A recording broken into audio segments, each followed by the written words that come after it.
Agora, um destaque internacional. Em Israel, as celebrações pelo Dia da Independência foram marcadas pelo avanço das tropas para a cidade de Rafah, no sul da faixa de Gaza. Nosso editor de internacional, Marcelo Favalli, está aqui nos estúdios, traz as últimas informações sobre essa guerra contra o Hamas, que não termina. Favalli, bem-vindo. Boa noite, Tiago. Boa noite a todo mundo que nos acompanha, seja pela rádio, seja pelas nossas múltiplas telas. Há quem diga que a história é marcada por ciclos ou coincidências. Eu volto no tempo em 1948, quando é o dia da independência de Israel, em que o país proclama sua independência e no dia seguinte houve um ataque de países árabes e marca ali uma grande primeira guerra dos árabes contra o Estado de Israel. Passado aí décadas, a gente tem o mesmo cenário. Em meio às celebrações do Dia da Independência, mais uma guerra muito importante. Essas são cenas que se repetiram em diversas grandes cidades israelenses. A celebração da independência, que lá, curiosamente, começa no dia 14 e termina no dia 15. Esse ano, então, começou no anoitecer de segunda-feira e se estendeu ao longo desta terça-feira. E muitos dos soldados, dos militares, participaram, obviamente, dessa celebração e foram celebrados e foram honrados, inclusive ganhando medalhas das autoridades por conta da guerra que se desenrola. Então esse é um cenário aí de uma festa cívica em Israel. Se a gente atravessar a fronteira para a faixa de Gaza, vocês vão ver que as imagens são muito diferentes, porque não coincidentemente houve um avanço bastante expressivo dos militares israelenses, das tropas israelenses, em direção ao último trecho da faixa de Gaza, a cidade de Rafah, que também houve, nessa terça-feira, uma nova onda de esvaziamento de uma área que hoje é hiperpopulosa. Tem mais de 1.400.000, 1,5 milhão de pessoas amontoados em cerca de uns 65 quilômetros quadrados.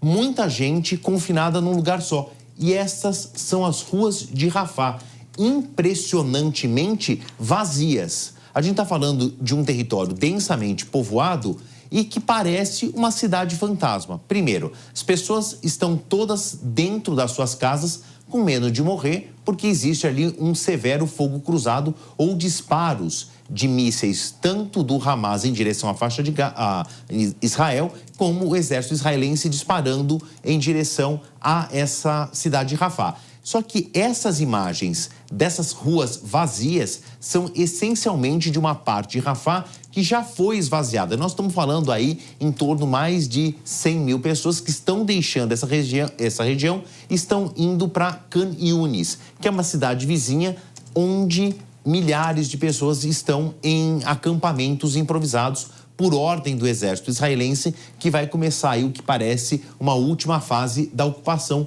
desse trecho final na faixa de Gaza. Agora, a gente avançar um pouquinho, eu quero mostrar uns dados, principalmente um gráfico, e eu vou explicar esse gráfico. Primeiro, é esse esvaziamento contínuo. Então, essa mancha, né, esse quadrilátero avermelhado que está mais no canto inferior esquerdo da tela é o processo de esvaziamento das pessoas para a chamada zona humanitária montada pelo exército de Israel para Khan Yunis. Eu estou falando aí de um deslocamento de milhares de pessoas num cenário muito complicado, de escombros, e que vão ser amontoadas em vilarejos feitos de tendas com muito pouca qualidade de vida e muitos poucos recursos de abastecimento. O que mais assusta é o próximo gráfico. Eu transformei aí numa linguagem de umas barras para vocês entenderem o seguinte.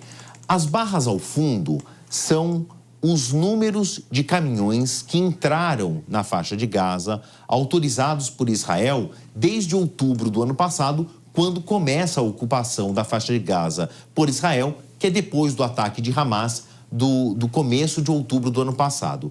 Entendam ali que esse gráfico em azul, ele vai flutuando e ele tem um pico ali na segunda quinzena de novembro, quando as duas partes do conflito aceitam uma trégua de uma semana justamente por um grande abastecimento de ajuda humanitária. Depois desses dias, eles vão oscilando mais ou menos. E a linha sobreposta em amarelo é a média dos últimos dias.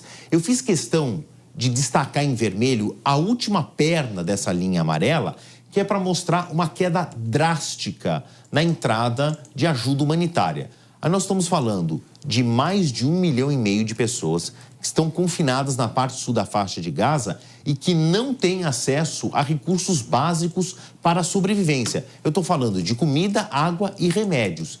Vinham chegando caminhões de ajuda humanitária, mas agora Israel parou ou tem liberado muito paulatinamente, muito pouca entrada dessa ajuda humanitária, justamente por conta dessa grande operação militar que se desenha para a cidade de Rafah.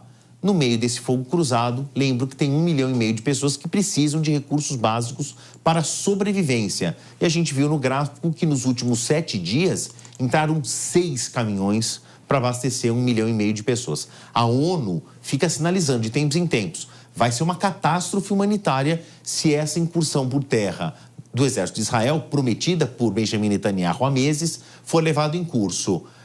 A ONU faz esse apelo, os Estados Unidos endossam esse apelo, mas no começo da semana houve uma chancela importante para o governo de Benjamin Netanyahu. Os Estados Unidos disseram, a gente não vê um massacre humanitário, a gente não vê um massacre contra a faixa de Gaza, o que tem liberado, então, Benjamin Netanyahu a continuar. E a gente tem acompanhado capítulo por capítulo aqui, o Berraiche. Claro. Marcelo Favalli com as informações do Oriente Médio. Bom trabalho, até mais tarde.